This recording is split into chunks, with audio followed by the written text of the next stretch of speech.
মানবতাবিরোধী অপরাধে মৃত্যুদণ্ডের পর এবার প্লট দুর্নীতির দায়ে ২১ বছরের কারাদণ্ড হলো শেখ হাসিনার। ৩ মামলায় তাকে এই সাজা দেওয়া হয়েছে।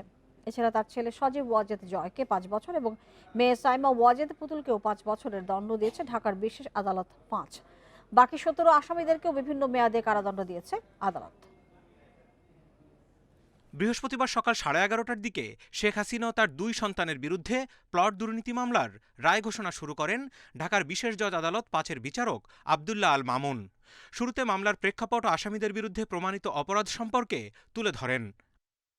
পর্যবেক্ষণে আদালত বলেন, রাজধানীতে নিজের নামে কোনো জমি বা বাসস্থান নেই বলে হলফনামায় মিথ্যা তথ্য দিয়ে দুদকের আইনে অপরাধ করেছেন শেখ হাসিনা। তা বাস্তবায়নে তাকে সহায়তা করেছে রাজুক ও গৃহায়ণ কর্তৃপক্ষ। মিস্টার ওয়াজেদ মিয়া উনি মারা যাওয়ায় এই সম্পত্তিটা তিনজনেই প্রাপ্ত হয়। স্ত্রী হিসাবে শেখ হাসিনা, পুত্রকন্যা হিসাবে সজীব এবং সাইমা দুজনেই ওই সম্পত্তিটা প্রাপ্ত হয় এবং তাদের নামে নামজারিও আছে। তারা নামজারি করে নিয়েছেন ওই সম্পত্তিটা। তো রাজুকের বিধি হচ্ছে যে প্লট বা ফ্ল্যাট যে কোনো একটা থাকলেই কেউ রাজুকের পরবর্তী প্লটের জন্য দরখাস্ত করতে পারবে না। পরে শেখ হাসিনাকে ৩টি মামলায় 2টি ধারায় 7 বছর করে 21 বছরের কারাদণ্ড, অর্থদণ্ড, এছাড়া জয় ও পুতুলকে 5 বছর করে সশ্রম কারাদণ্ড ও 1 লাখ টাকা করে জরিমানা করা হয়।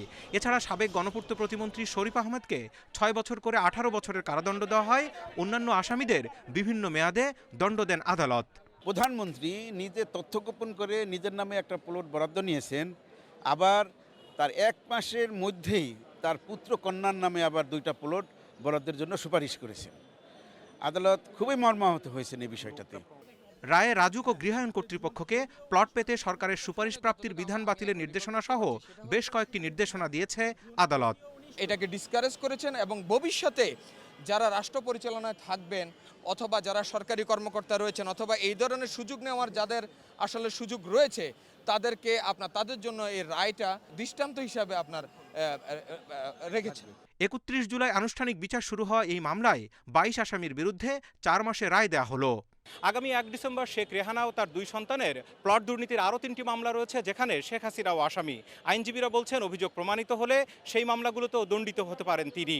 Zahidul Bashar, independent news, Dhaka.